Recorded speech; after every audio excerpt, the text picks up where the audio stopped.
Hello everyone and welcome back to Sinar Daily Sports Matters podcast. My name is Ashwin Kumar. I'll be your host for today's session.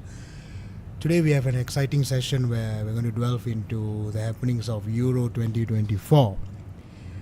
To discuss about this, we have two amazing gentlemen here, and they came from journalism background, and one of them is senior journalist Timothy Achariam, who had the privilege to interview Michael Owen, Paul Scholes and Robbie Fowler. And we have a former journalist and sports writer, Livingeshan, from former The Star and The Sun. And let's see what we can discuss today. Okay. Thank you for having us. Yeah. Thanks. It's been a pleasure. So, how's Euro so far? And before you all proceed, I want to talk about the game that most excited me. But there's something missing there. Spain versus Croatia. Everybody's saying that it was a big victory and looks like favourites and so on, but the neutrals out there saying that there's something missing with Spain. So maybe Tim, you can share your opinion about this. I feel the Spain-Croatia game, I think something was missing with Spain, yes, but I think more so something was missing with Croatia. I think that while they turned up, they just didn't have that cutting edge. And I think I'll just start with Croatia first. I think even last night when they played their game against was it Albania? Was it last night? I thought they have a cutting edge, but it just didn't. They just looked like a team that's expired.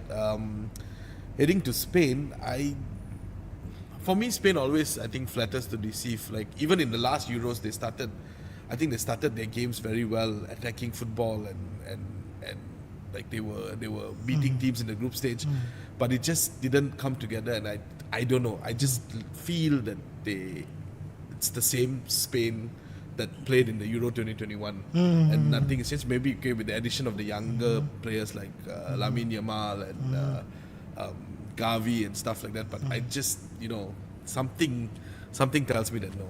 I don't. Yeah, they're just missing a cutting edge.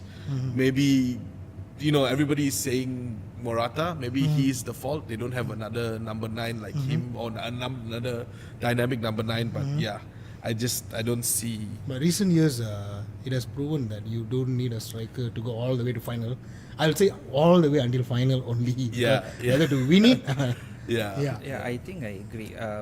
That's a fine example because I think Croatia are struggling because they don't have an out-and-out finisher.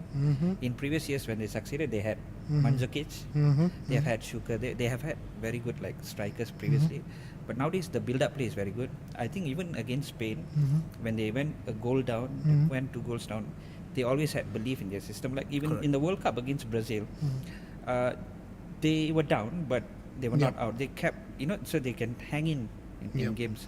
So I think that's the thing about Croatia right now is like after that Mandzukic is gone, there's no striker, and I think there will be a rebuild After this. for the next tournament. But as for Spain, I think the difference between Euro, the last Euro and this is the last Euro you just pass.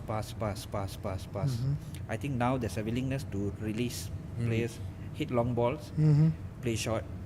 So there's a mixture to the game, but I'm still not convinced about their defense because I don't know. I don't fancy their defense to be the best. I mean, and Nacho, he's a decent guy in a Real Madrid team, but I'm not so sure how he will fare when push comes to shove. But I think Spain lack leadership.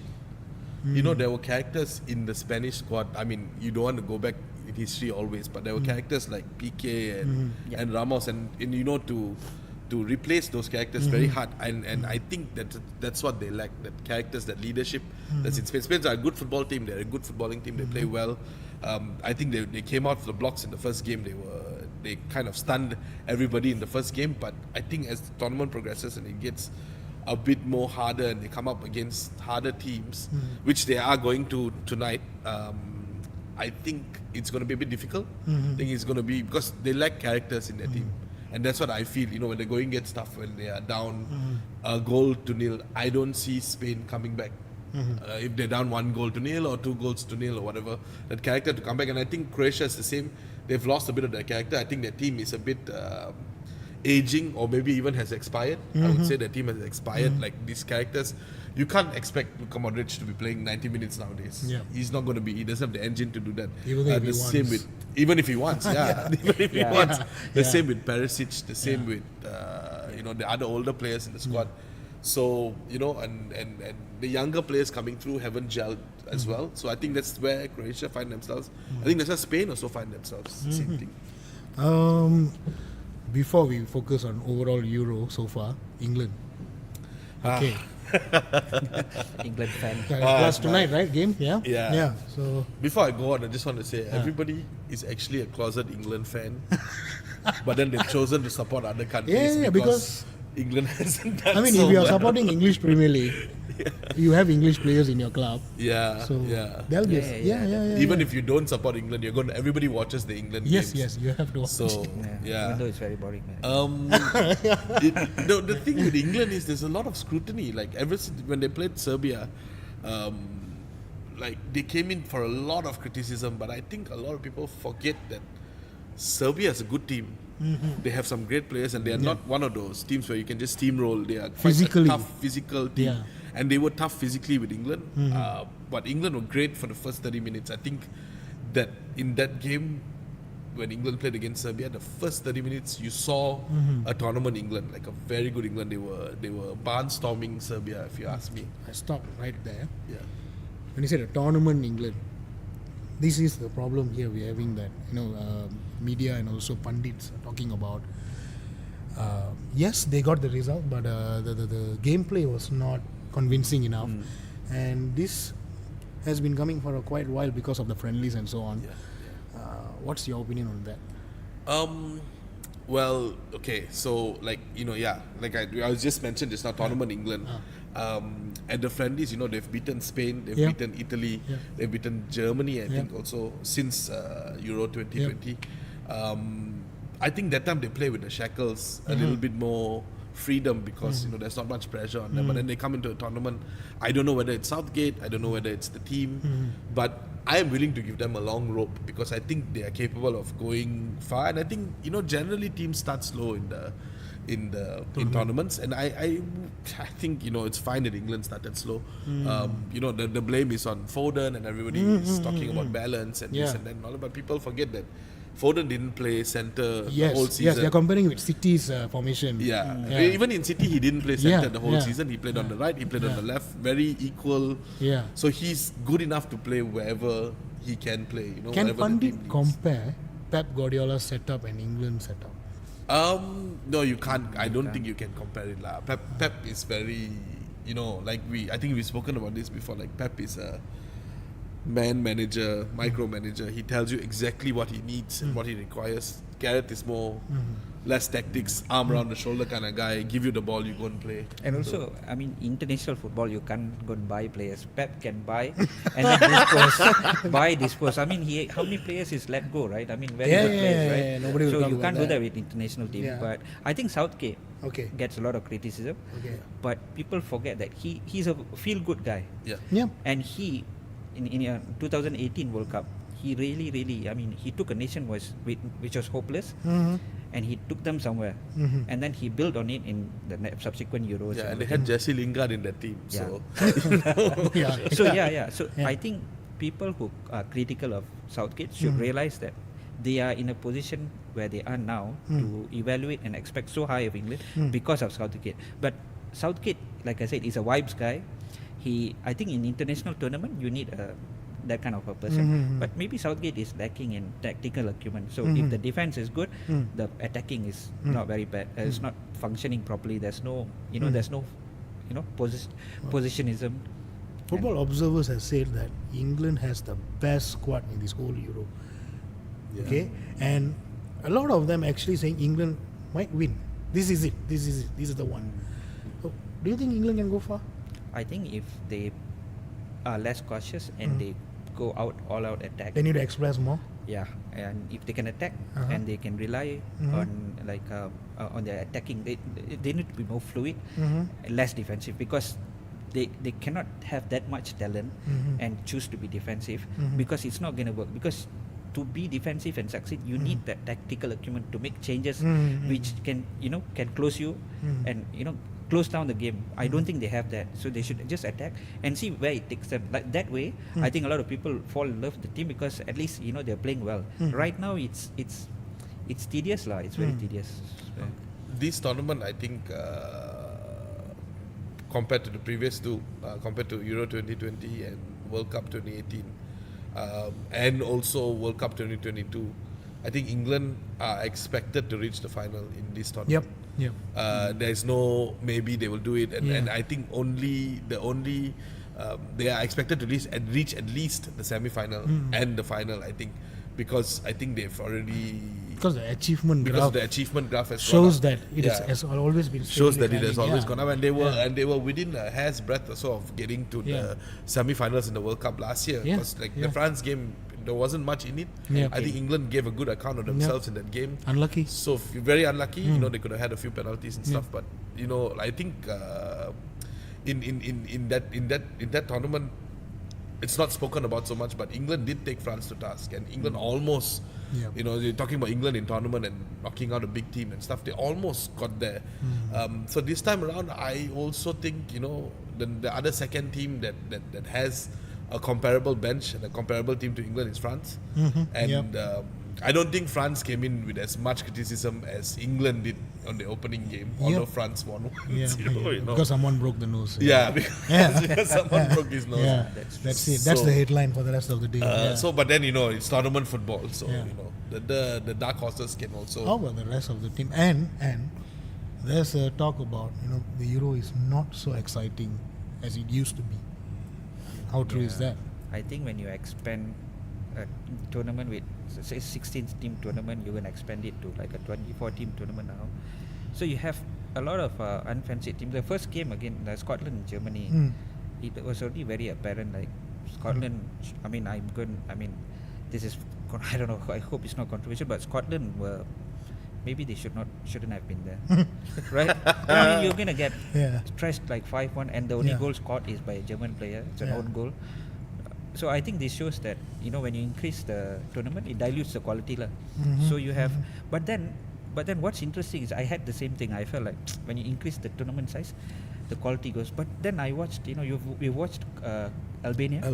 Georgia played well. For me, Romania. My God. Georgia, and Turkey. My goodness, Turkey. My dark horses lah for this. So there are positives. There are positives lah, but I think maybe towards the in the knockout stages we will see all the good teams will be there the last four and all will be somewhat but there may be one surprise or two dark like Romania or Turkey, hard to say. This is one of the first tournaments I think I've seen in a while where every team has started just attacking.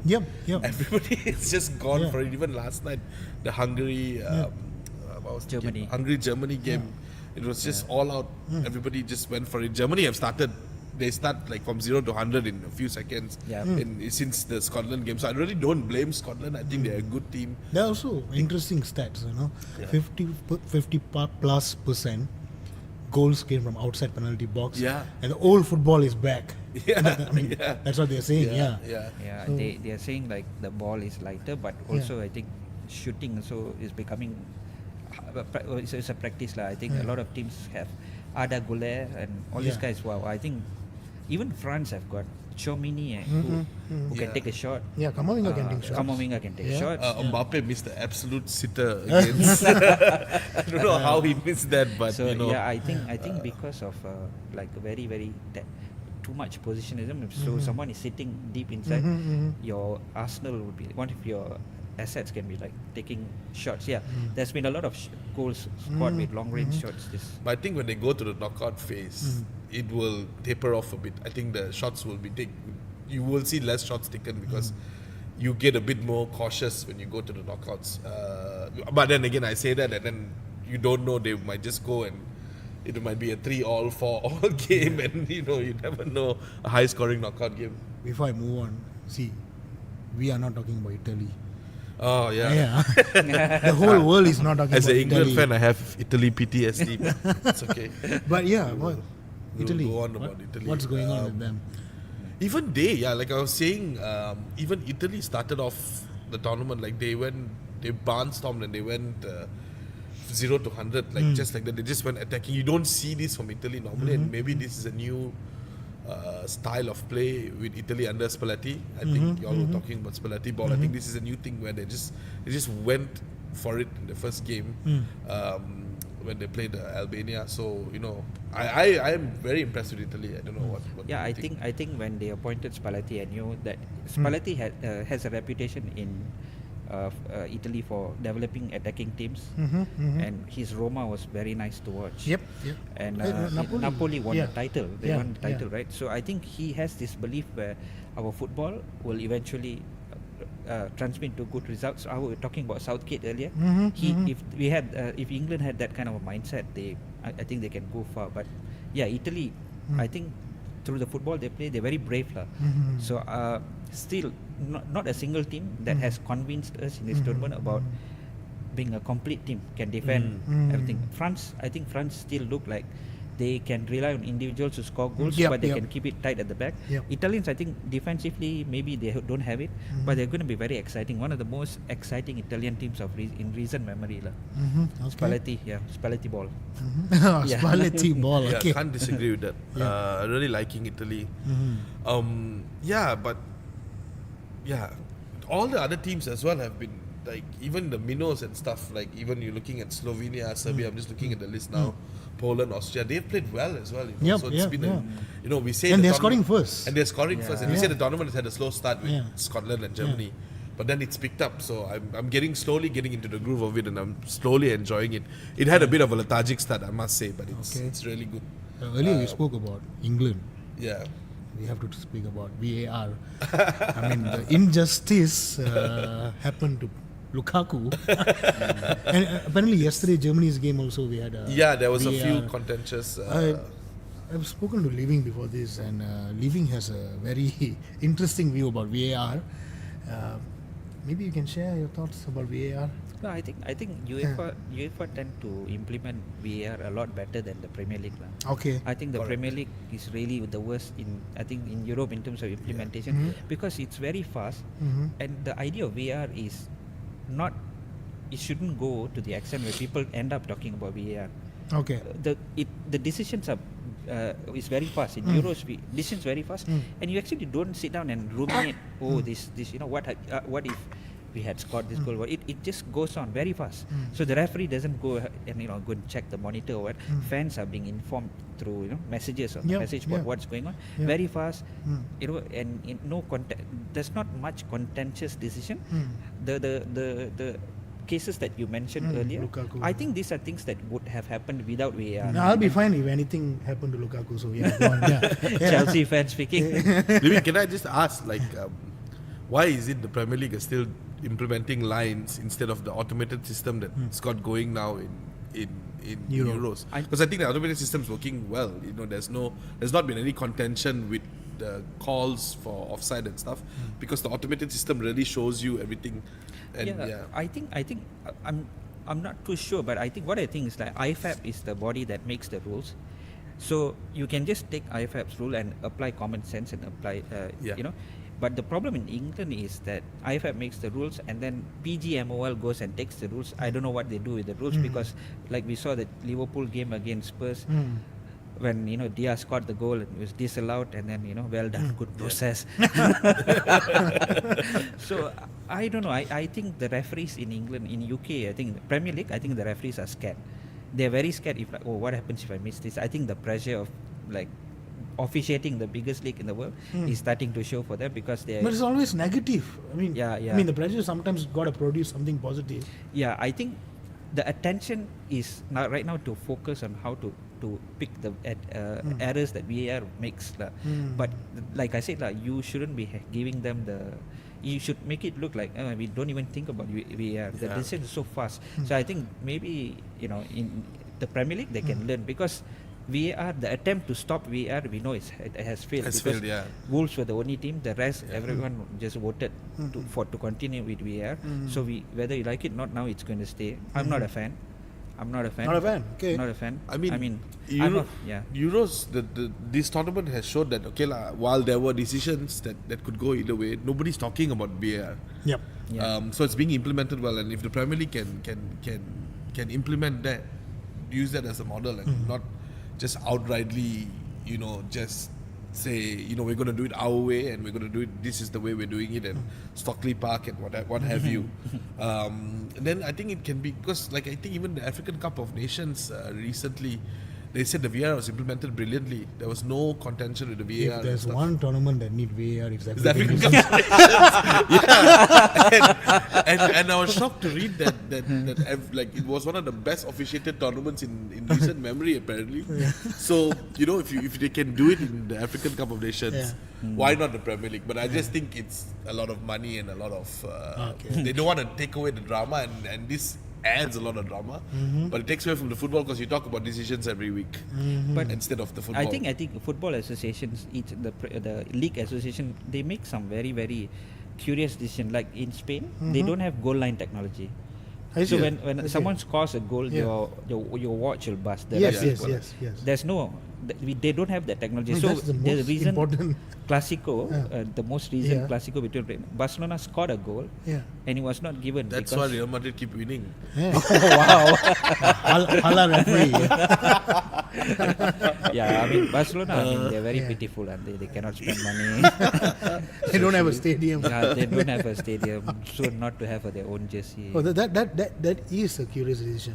Yeah, It's curious, apparently, but every league is left to make their own rules, right? There's no Yeah. central governing body. so I think Javier where- Tebas, the head of La Liga, said that they don't have the money, which is the most ridiculous thing Yep, yep. Yeah. I've ever Yeah. heard. Yeah, but yeah, I think that. So why I'm saying this is because there are very curious things.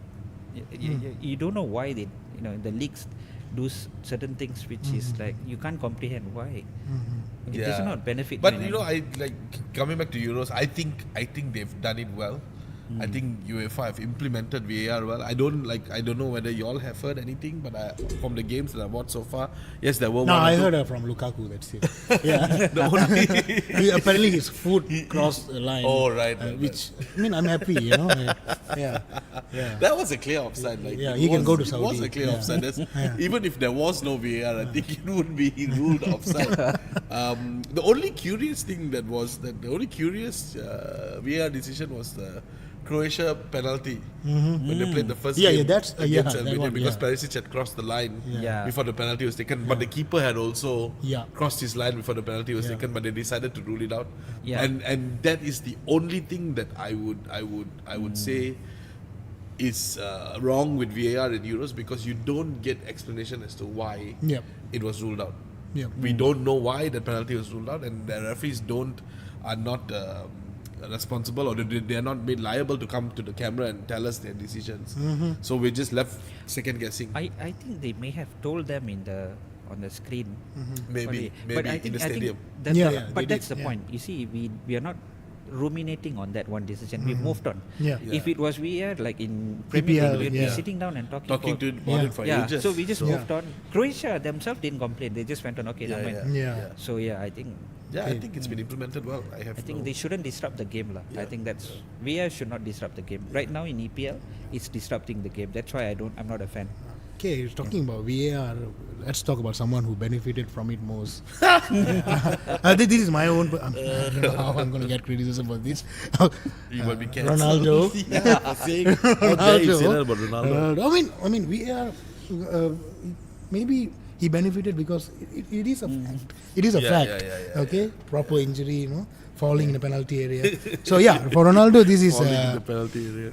this is 60th 60 euro, and for Pepe, this Oldest- oldest player to participate in Euro.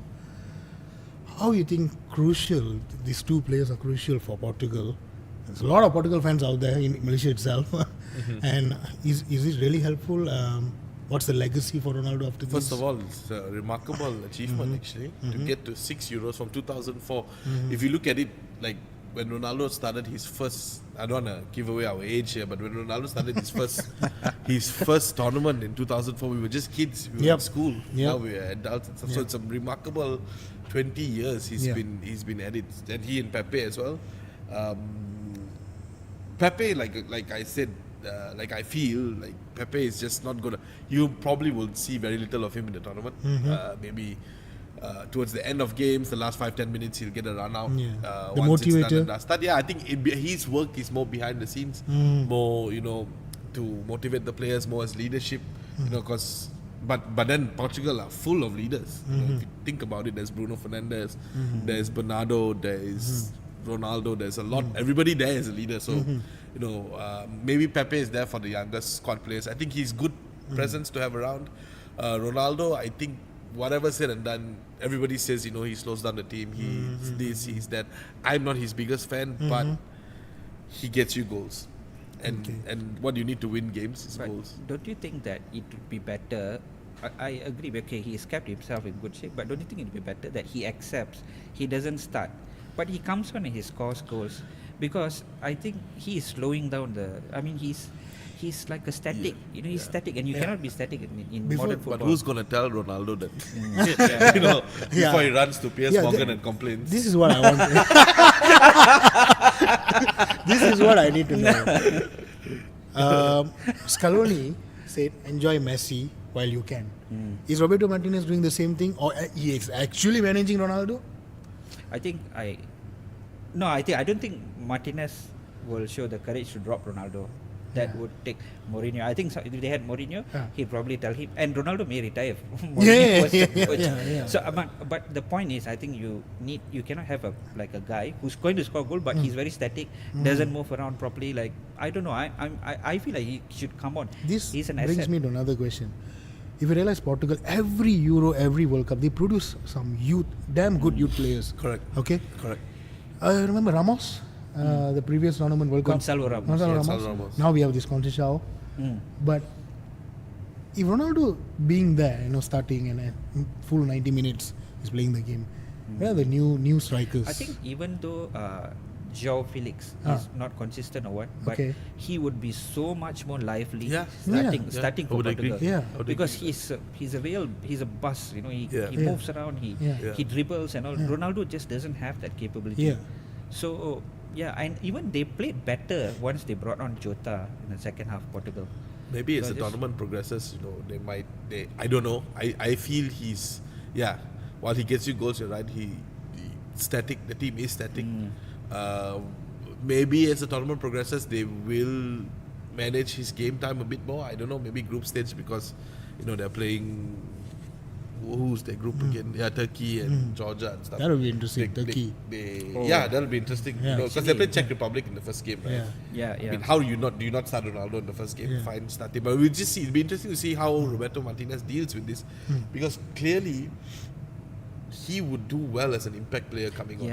That's in what the I last feel, 10-15 minutes, you need something, and he's always been great. He will at deliver. that. He will come on. Deliver. Remember that his second time written for United against Newcastle, right? He came on and delivered. No, even his first game, he did one back heel straight to the striker. It's there. It's just that, like you said, maybe it's about time to realize, not every game. Does he start every game with his clubs? With his club, Al Nassr, of course. He starts every game. That's the only place that guaranteed a starting place for him. Okay. But Portugal as well, since Martinez took over. But I think what will happen is against Georgia or against Turkey, they're gonna get swamped, and they're gonna feel that Ronaldo is, not slowing down the game. Ronaldo is slowing down the game. We need to be more fluent, and I think Martinez will make the substitution, and it will look less bad because having seen that game, Georgia, Turkey, I think they're gonna come off the block straight and. They're going to pressure, they're going to harry you. It's not going to be. And Turkey, wow. Even Georgia wasn't. I was very impressed with Georgia. They're no pushovers. They are quite physical and they get in your face. And most of the not favorites, they are physical. I realize that. No, I was very impressed with Georgia. I didn't expect anything from Albania and Georgia, but they've really proved me wrong. Although they didn't win, I hope they get something, and I think they could cause an upset. You never know. Turkey could cause an upset as well. I think Turkey, if they can defend, that looks like a very good team. So guys, what's next for Ronaldo after this? Is this his last tournament? For sure. For sure. I don't see him doing Messi, it past 40. they said, this is his last Copa America. But yeah. Ronaldo, you? Yeah, I think I'm not surprised. I wouldn't be surprised if in 2 years' time he's there for the World Cup. Yep. Actually, yes. Yeah, Yes. Okay, so Ronaldo has to be in the spotlight all the time, Yeah. Yeah. and I don't think has contemplated retirement yet. Yeah. Yeah, because He never talk about it. he doesn't talk about it. Yeah. So I think he's a guy who needs to keep going. Whereas Messi is like, you know what, I've achieved things. I Yeah. can take it slow. Yeah. But Yeah. Ronaldo will never take it slow. It's driven. There's a lot of good things about it, but at the same time, it's not very good when there's the fear of dropping him is there. That's not very good. But yeah, I don't think he will retire unless something extraordinary happens where every coach starts dropping him and then he realizes, okay, but someone has to tell him his time is up.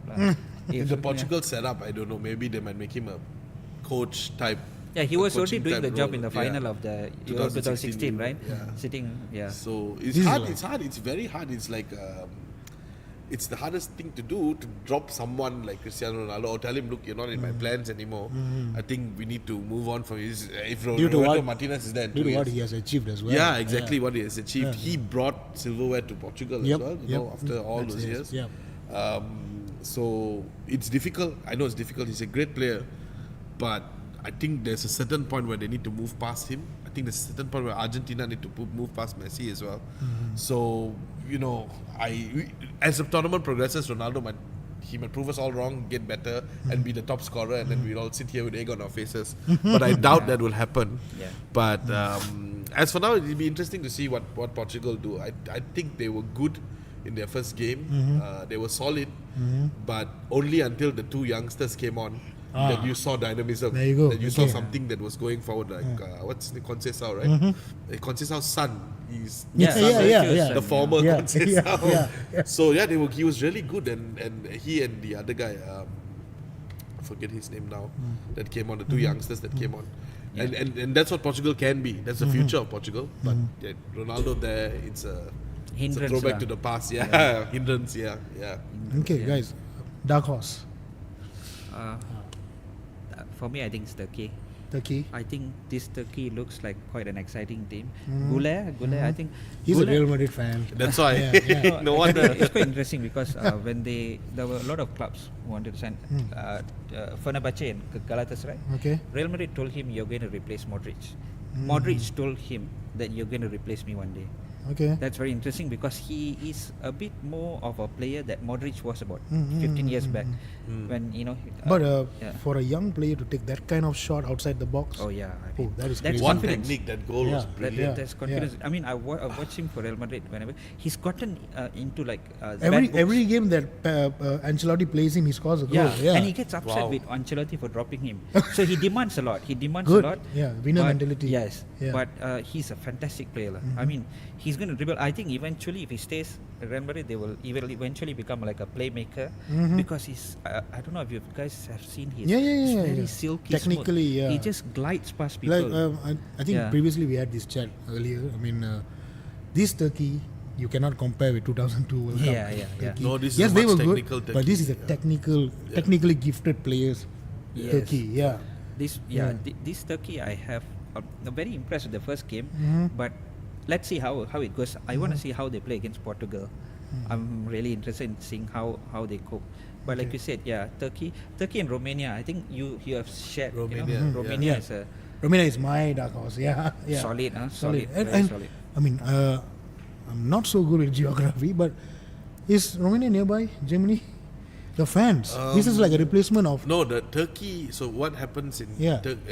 in Germany is a lot of Turkish Diaspora. immigrants Uh-huh. that have come from Turkey. There are a lot of Romanians as well that live in Germany. Because the first game, it took place in Dortmund Stadium. Yeah. It's like a replacement of Dortmund fans. Yeah, correct. So there was apparently the atmosphere was Yeah, great, it's and, crazy. It's crazy. Yeah. That was a lot to do with a lot of Yeah. the Turkish fans because Yeah. a lot of Turkish Germans that live in Germany, and I don't know so much about Romanians, but I think there are Romanians that work and live in Germany. So it felt like a home game. It felt like Germany playing Yeah. in Germany. So Turkey is like a mini Germany because a lot of Turkish fans in Germany. So they're like this is kind of a home tournament for them. Okay. And what I like about the Turkish team, if you compare it to the 2000s, those teams, that team, those teams in the 2000s, they all played in the Turkish league. Fenerbahce, Galatasaray.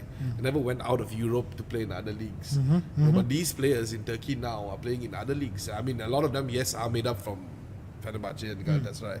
But like Arda Güler, Çalhanoğlu and stuff are playing in other leagues, right? Yeah, which is it's good, great. yeah. Yeah. Your dark horse? Romania, I was very impressed with them in the first game against Ukraine. I thought Ukraine was going to beat them. I think we all thought Ukraine was going to beat them. Same. And I think for me, that was the first big upset of the tournament. Although it wasn't so big, but it was big because, like, Romania, they were good. That guy Dragusin looks like he's from Game of Thrones. So, you know, they're really physical and, like, their goals were brilliant. So I looking at their group, I think they can make it out, you know, of their group. You know, they beat Slovakia, which I think if they beat Ukraine, I think they would be able to beat Slovakia. So I think, yeah, they want to watch. They could be the Morocco of the 2022 World Cup. Yeah, well said. Yeah. Nice potential upsets. Uh, And so far, we have yet to talk about Netherlands. all right. Okay, I'm not asking y'all to connect upset and Netherlands, but you know, I mean, yeah, I think the problem with Netherlands, they come back to the same coach, right? Ronald Koeman. The four coaches. But, the four horsemen. I think since I was Koeman, my Hiddink, childhood, Van Gaal. it's always Koeman, Hiddink, Hiddink, Van Gaal, and the same pictures. I mean, Yeah. if you're working in media, you don't need a new picture of that. You just use Yeah. it 10 years ago archive picture and use it as. I don't know. I don't know whether this has anything to do. It's the lack of coaches in Dutch coaches has also coincided with the fact that Ajax almost got relegated this year. You know, yeah. They Ajax not doing well. But at the same time, you have Arne Slot, who has been appointed by Liverpool. Yeah. And you know, you have had Giovanni Van Bronckhorst. But yeah, I mean, it remains to be seen how like Arne Slot and all does. But yeah, I think they haven't had a coach. I think Ronald Koeman is very good to organizing defense. But he lost his mojo, right? He has lost his mojo. Yeah, I think. I think the whole Dutch team has lost their mojo. Yeah. You know, like they are there and thereabouts. You can expect maybe they will reach the final 16, maybe the quarters. But if you are struggling to see if they go anything beyond that, because you know, I just don't like if from those days from the World Cup in 2022. I just found them very one-dimensional, very boring. You know, not the Dutch teams of those days. Yeah. Like, you know, where they used to. They took I mean, they're Brazil supposed to toe-to-toe be- back in yeah, the day and yeah. stuff like that. But now, Even just the one they defeated Brazil 2010, if I'm not mistaken. Yeah. That was not a. Yeah, I mean, prime. it was an impressive Snyder, Yeah, but not a prime they're Netherlands. not a prime Yeah, Netherlands. But yeah. if you have to rely on Wout Weghorst to come on and score you a goal, then you know, then you're already delving into Man United territory, and Man United are rubbish at this moment.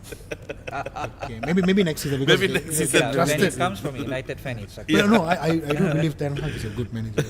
There's something Yeah. there. It's just it's Gen Z players and Yeah, Yeah, can't that's take true. information. Okay, guys. Before we wrap up, who you think predictions group stage? From each group, you think who will make it?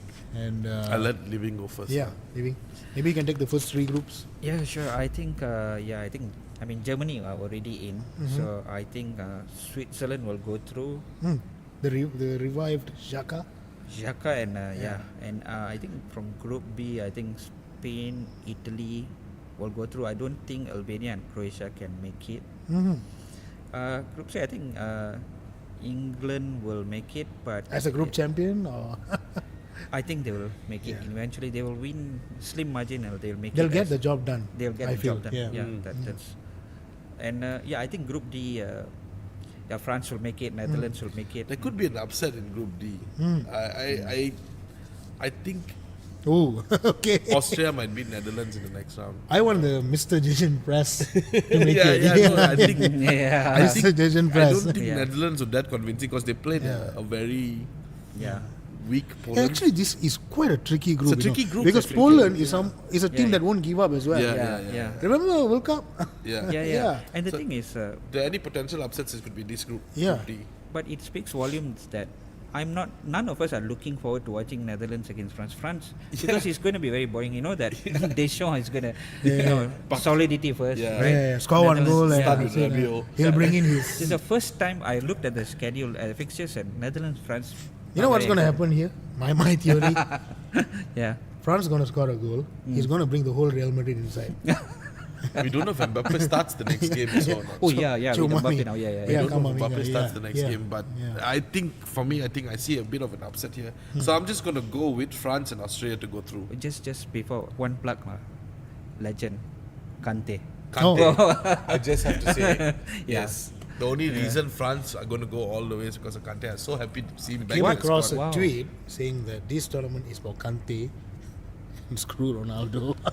Yeah. Kante doesn't play. So when they played against Austria, it was because of Kante. Austria didn't score. Yeah. They had a Yes. one-on-one, and he Wasn't he ran. the man of the match? Yeah, Man he of was the man match. of the match. Yeah, He was yeah, man of the match. yeah. And deservedly so. Yeah. And it speaks volumes that they called him back and started him ahead of Kamavinga and Chouameni, who Yeah. just won the Champions League. Yeah. Yeah. That shows how valuable he is. He's worth 3 players. Yeah. They didn't even start the game, right? Kamavinga and No, Chouameni. they didn't. Yeah, they He's didn't keeping even them out of the squad. I think Deschamps values players who will sacrifice. Griezmann, Yeah. a lot of Yeah, sacrifice. yeah, I think so. Yeah, I think. start.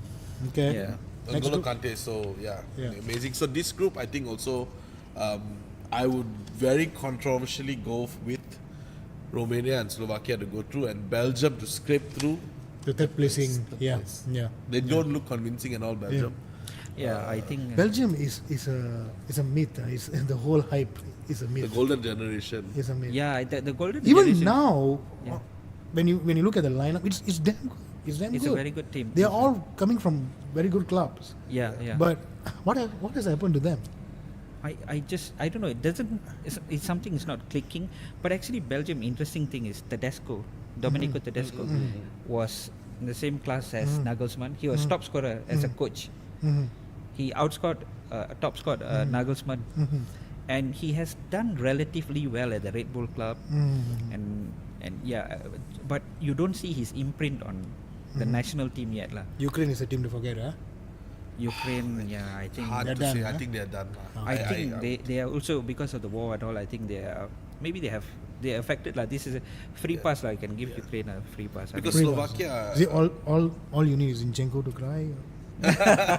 Sorry. I would forget about Ukraine because Slovakia has been were really solid as well in their first game.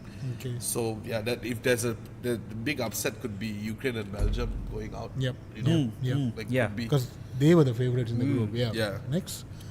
Okay, Portugal and Turkey. I'll let the Turkey fanboy tell me. Yeah, I would what like he to see thinks. Turkey go through, and I would love to see Turkey beating Portugal. Okay. And Yeah, yeah, that's I think Turkey and Portugal will go through eventually, lah. Because I think Czech, they can't do much going forward.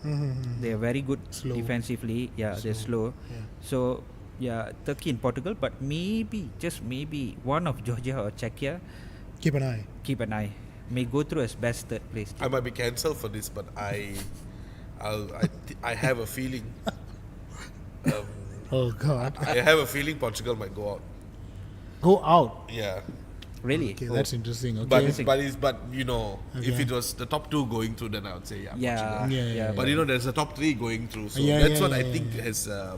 has made the group But stages. Portugal loves that, right? Top 3. Yeah. and- To they scrape drew, through. I mean, And then if they I'm not always mistaken, scrape through. they drew all 3 games. Yeah, in the yeah, group yes. In Euro 2016. Until they beat Iceland, Yeah. right? Yeah, yeah. And then I don't think they'll win this group though. They beat I Wales, don't think ah. Portugal will win this group. I think Turkey win this group, Okay. and Portugal to scrape through, or Yeah. maybe not. All right. Before we conclude our session, Yeah. youth player that has impressed you the most. I think Goulet, I was looking forward to seeing him. It's boring talking to him. He's a Real Madrid fan. The thing about this tournament is everybody is a youth player now. Yeah, you know, yeah. Lamine Yamal is a youth player. You can consider him a youth player. Yeah, there are a lot of people talking about him. Yeah, he Yeah. was great. Yeah. He was great. Can you consider Bellingham a youth Yeah. player? Yeah. Not anymore. Okay, like, he's Yeah. stepped up already. Yeah. For Yeah. me, youth player that has impressed has been Musiala. Musiala. Yeah. And the German midfielder, Wurz. Wirtz, Yeah, Wirtz, Wurz. yeah. Yeah. Bayer Leverkusen. He's been great. He had 18 assists and 21 yeah. goals. So Yeah, apparently, that's when a couple of seasons back, Yeah. one of the coaches at Dortmund told Bellingham that Wirtz is better than you. No. Bellingham didn't like it Okay. and didn't talk to the coach for like a few That's matches. it. Yeah. So I think that actually tells you how good Wirtz I is. see. Yeah, I see I that. think from so. Yeah, Wirtz. Wirtz is a player that is wonderful to watch. Yeah. Okay. Okay, guys. With that, I think we can conclude our session. Yeah. Thanks for coming, and Thanks. we'll for have having more episodes of Euro, for the semi-final and final. Thank you for watching, and thank you guys. Thank you.